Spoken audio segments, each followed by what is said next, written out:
جس سچویشن پہ آج کل ہم چل رہے ہیں اس پہ ہمیں کون سا اسٹیپ لینا چاہیے، گائیڈ کرنے والا کون ہے آپ کو، ٹھیک ہے، اس پہ ہم نے کم ٹائم میں اور اچھی اچیومنٹ کے لیے ہمیں کچھ نہ کچھ کرنا ہے۔ ڈیگریڈ کرنے والے آپ کو بہت سے ملیں گے، لیکن آپ کو موٹیویٹ کرنے والے بہت کم۔ ڈیگریڈ کبھی نہیں ہونا زندگی میں، کامیابی اور ناکامی انسان کے ساتھ، زندگی میں کامیابی اور ناکامی یہ انسان کے ساتھ ساتھ ہے، کیونکہ اللہ تعالیٰ کی ذات دیکھ رہی ہے۔ ایک بندہ محنت کر رہا ہے نا، تو وہ یہ سوچ کے محنت کرے کہ اس کا صلہ مجھے میرا رب دے گا، اس کا صلہ مجھے میرا رب دے گا، یہ دنیا والے آپ اس کا صلہ نہیں دے سکتے۔ وہ ذات حقیقی جو ہے وہ دیکھ رہی ہے کہ یہ بندہ دن رات محنت کر رہا ہے، اس کو صلہ ملے گا۔ فرشتوں سے فرماتا ہے کہ اے میرے فرشتوں، اس بندے کو اتنا عطا کر دو جتنا یہ مجھ سے مانگ رہا ہے۔ بعض کا ایسا ہوتا ہے بندہ مانگتا رہتا ہے نا، دعا قبول نہیں ہو رہی تھی،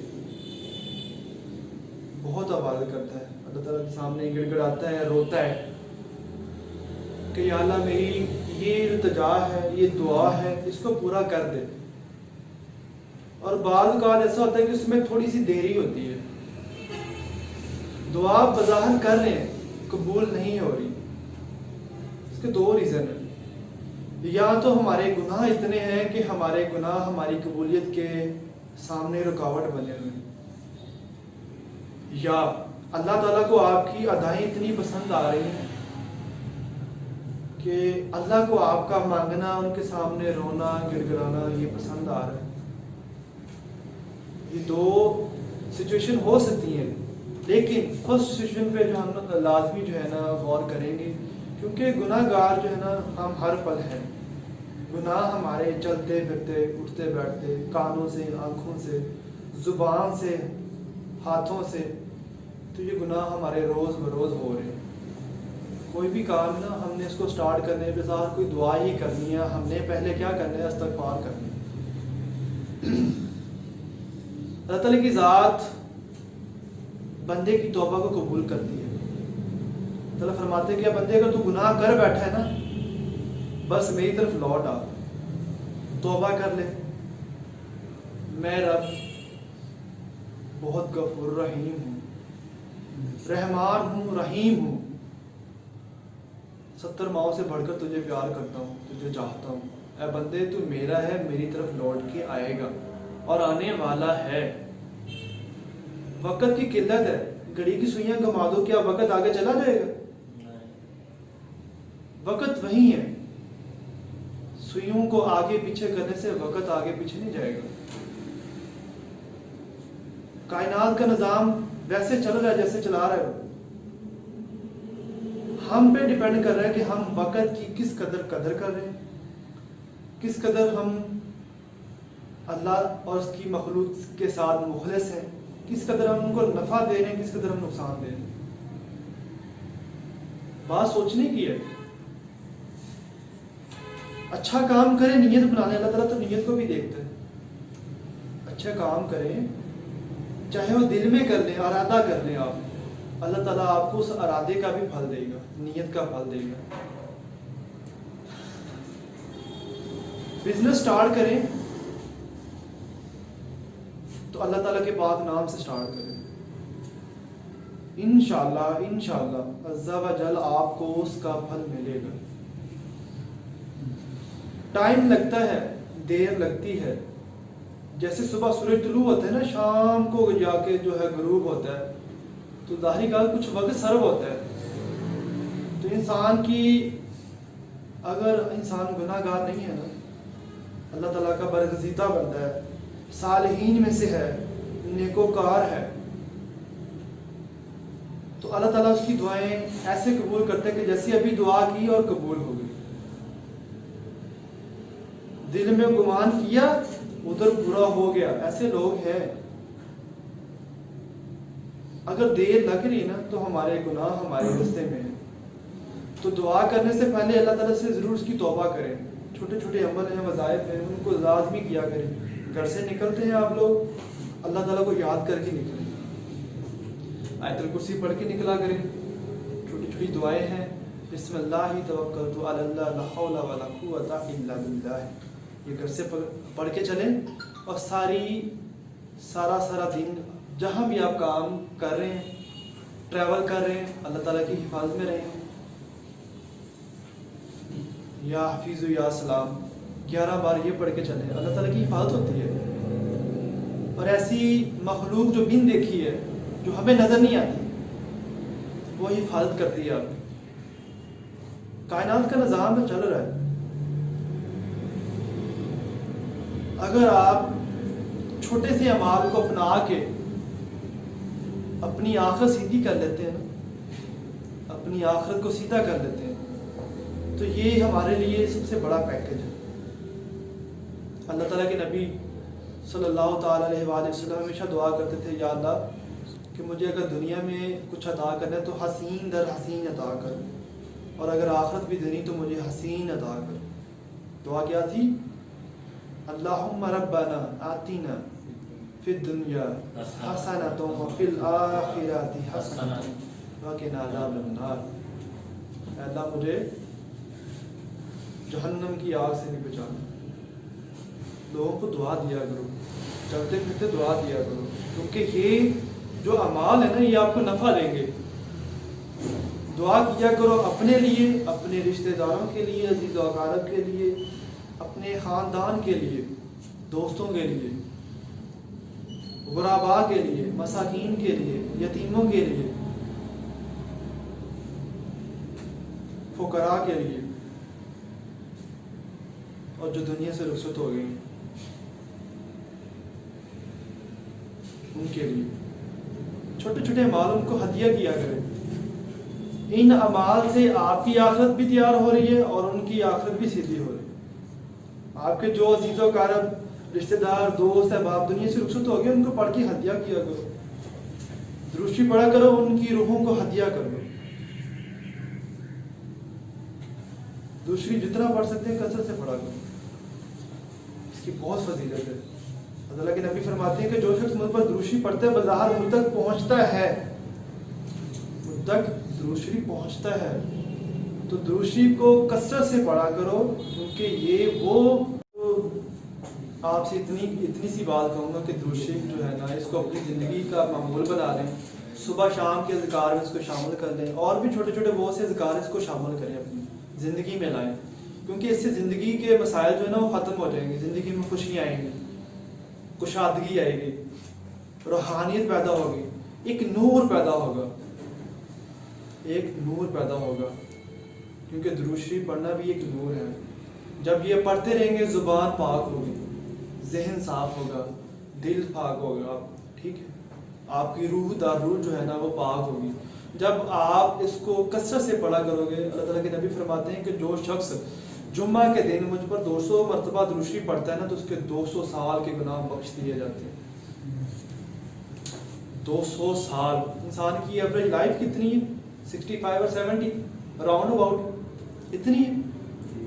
اور جو شخص جمعہ کے دن بظاہر، آگے پیچھے کا تو میں نہیں کہہ رہا، جو شخص جسٹ جمعہ کے دن، اس دن ہمارے جو ہے نا ایک قسم کا ہمارے لیے وہ عید کا دن ہی ہوتا ہے. ہم مطلب صبح سویرے اٹھتے ہیں، ٹھیک ہے، غسل کرتے ہیں، جمعے کے لیے تیاری کرتے ہیں، اچھے کپڑے پہنتے ہیں، خوشبو لگاتے ہیں، مسواک کرتے ہیں. ٹھیک ہے، تو جیسے ہم عید پہ ریڈی ہو کے جاتے ہیں نا، جمعہ پڑھنے میں ایسے ریڈی ہو کے جا رہے ہیں، اس کا ہمیں ثواب مل رہا ہے. سنت ہے. ایسے اعمال ہمیں اپنانے چاہیے. سنت کو ہم اپنی لائف میں ایسے لے کے آئیں جیسے گھر میں کوئی راشن نہیں آ رہا، خوشیاں نہیں آ رہی، شادی ہے تو شاپنگ آ رہی ہے. جیسے لائف میں خوشیاں آتی ہیں نا، ایسے اعمال اپنی لائف میں لے کے آئیں. وہ کہتے ہیں نا، گلی محلے میں کسی کو تنگ کیا ہم نے تو شکایتیں ہمارے گھر میں آ گئی. ایسی آتی ہیں جیسے ابھی ہم نے تنگی مطلب کسی کو تنگ کیا ہے تو وہ ہمارے گھر میں شکایت آ گئی. تو اعمال کو بھی آپ اپنی لائف میں ایسے لے کے آئیں. اچانک سے اللہ کو پسند آنے لگو گے. اللہ اپنی مخلوق سے بہت پیار کرتا ہے. کائنات میں جتنی بھی مخلوق ہے نا اللہ تعالیٰ کو بہت پسند ہے، اور ان کو عذاب کبھی نہ دو، کبھی عذاب دو، دکھ تو دینے کا سوچنا بھی نہ۔ ایون کہ اللہ تعالیٰ دیکھو راستے میں چل رہے ہو آپ کو ایک پتھر کا ٹکڑا، کنکر، کوئی بلیڈ، کوئی کیل، ایسی چیزیں جو نقصان دہ ہوں، کسی کا نقصان کر سکتی ہوں، آپ کو نظر آ جاتی ہیں، اٹھا کے پھینک دو یا اٹھا کے کسی ایسی جگہ پہ محفوظ جگہ پہ رکھ دو جہاں کسی کی پہنچ نہ ہو، دوبارہ سے وہاں سے گر کے زمین کے اوپر نہ آئے۔ یہ نیکی آپ سوچ سکتے ہو کہ چھوٹی سی ہے بظاہر، لیکن اللہ کے ہاں یہ کتنی مقبول ہے، اس کا صلہ اللہ آپ کو دے گا، کس قدر اللہ کے ہاں یہ مقبولیت والی ہے۔ ایک بندہ تھا، بڑا گناہ گار تھا، رستے میں جا رہا تھا، اس کو ایک پتھر نظر آیا، اس نے دل میں گمان کیا کہ یہ میری اللہ کی مخلوق کو نقصان دے سکتا ہے، اس نے اٹھا کے سائڈ پہ کر دیا۔ کچھ دن پہلے اس کی موت واقع ہوئی، اللہ کی طرف سے اس کو بلاوا آیا، وہ دنیا سے رخصت ہو گیا۔ جو اس کے عزیز و اقارب تھے انہوں نے دیکھا کہ یہ بندہ بڑا گناہ گار ہے، اس نے اتنے گناہ کیے ہیں کہ اس کی بخشش ہو نہیں سکتی تھی۔ اس کے کسی عزیز و اقارب نے اس کو خواب میں دیکھا، وہ بڑے آسائشوں میں ہے، بڑا سا محل ہے اس کا، تو اس سے پوچھا آپ کے ساتھ کیا واقعہ ہوا جو اتنی آسائشیں، آرام دہ پرسکون ماحول آپ کو ملا ہوا ہے، اس کا کیا ریزن ہے؟ اس نے بتایا کہ میری صرف ایک عادت تھی۔ تو پوچھنے لگا کیا تھی؟ اس نے کہا کہ میں جب رستے میں چلتا تھا نا تو مجھے رکاوٹی چیزوں کو اٹھا کے سائڈ پہ کرنا بڑا اچھا لگتا تھا، اور میرے رب کو شاید میری یہ ادا پسند آئی جس وجہ سے آج میں اس مقام پہ ہوں۔ آپ لوگ بھی دل میں ارادہ رکھ لیں کہ آج کے بعد آپ کو رستے میں ایسی رکاوٹی چیزیں، ایسی نقصان دہ چیزیں، کیل، کنکر، کوئی بھی ایسی چیز جو نکیلی ہو جس سے انسان کے پاؤں زخمی ہونے کے چانس ہوں، اس کو اٹھا کے سائڈ پہ کر دو۔ جب آپ اس کو اٹھا کے سائڈ پہ کر دو گے، اس کا گمان اپنے دل میں رکھ لینا، اس کا اجر آپ کو اللہ تعالیٰ کے ساتھ ہے۔ تو انشاءاللہ وقت کے ساتھ ساتھ آپ کو ان چیزوں کا صلہ دنیا میں بھی ملے گا اور آخرت میں بھی ملے گا۔ دنیا میں آپ کے پاس آسائشیں ہوں گی، آج اگر دنیا میں ہم کسی کے لیے رستے صاف کریں گے نا تو ہمارے لیے بھی رستے صاف ہو رہے ہیں۔ آج ہم دنیا میں کسی کے لیے دعا کریں گے تو کوئی ہمارے لیے بھی دعا کر رہا ہے۔ کسی کے لیے کسی کے حق میں دعا مانگو گے نا، آپ کے حق میں آٹومیٹک ہو رہی ہے، کیونکہ جو کرامن کاتبین ہے نا وہ آپ کے دائیں بائیں اویلیبل ہے، آپ کی پل پل کی جو خبر وہ نوٹ کر رہے ہیں، کیا کر رہے ہیں، کیا سوچ رہے ہیں، کون سے گناہ کر رہے ہیں وہ لکھ رہے ہیں۔ تو جب آپ نیک اعمال کریں گے وہ بھی لکھے جا رہے ہیں، آپ کے دستاویزات سارے بھرے پڑے ہیں اور دن بہ دن بھرتے جا رہے ہیں۔ آپ نہیں چاہتے اس میں کمی ہے تو کثرت سے استغفار کیا کرو، لوگوں کو دعا دیا کرو۔ جب آپ لوگوں کو دعائیں دو گے نا، آپ کے حق میں آٹومیٹک وہ دعائیں قبول ہوں گی۔ فرشتے فرمائیں گے یا اللہ یہ آپ کے اس بندے کے لیے دعا مانگ رہا ہے، آپ کی مخلوق کے لیے دعا کر رہا ہے، تو ہم آپ سے یہ دعا کرتے ہیں، التجا کرتے ہیں، تو سب سے پہلے اس کو عطا فرما، باقی بعد کی بات، باقی سب کو بعد میں عطا کرنا، تو سب سے پہلے اس کو عطا فرما۔ یہ تیری مخلوق کا درد دل میں رکھتا ہے، یہ تیری مخلوق کا پہلے سوچتا ہے۔ تو کوشش کرنا آج سے اپنے چھوٹے چھوٹے وظائف جو ہے ان کو اپنی زندگی میں لاؤ، اور کثرت سے درود شریف پڑھا کرو، نیک اعمال کرو، استغفار کیا کرو، اور اپنے والدین کے ساتھ حسن سلوک سے پیش آیا کرو، کیونکہ آپ کی نجات جو ہے نا اسی میں ہے۔ ماں باپ کو مسکرا کے دیکھا کرو، کیونکہ یہ ایک مقبول حج کے ثواب کی ایک اور، کبھی بدتمیزی سے پیش نہ آنا۔ کیونکہ جو انہوں نے بچپن میں آپ کے ساتھ حسن سلوک سے رحمدلی سے معاملات پیش فرمائے وہ آپ پہ اب عائد ہوتے ہیں، آپ پہ یہ لاگو ہوتے ہیں کہ اب اگر وہ بوڑھے ہو گئے نا تو آپ ان کی خدمت کریں، اب ان کے جو حقوق ہیں وہ آپ پورے کریں، کیونکہ انہوں نے جو حقوق آپ کے پورے کرنے تھے، جو ان پہ حق تھا آپ کے حقوق کو پورا کرنا، انہوں نے کر دیا۔ لاسٹ حقوق یہی رہ جائے گا کہ انشاءاللہ ایک دن ایسا آئے گا کہ آپ کی شادی کر کے آپ کو آپ کا جو فرض ہے، اپنا فرض ہے وہ پورا کر دیں گے، اور اس کا انشاءاللہ آپ کو بھی اور ان کو بھی صلہ ملے گی۔ وآخر دعوانا الحمدللہ رب العالمین۔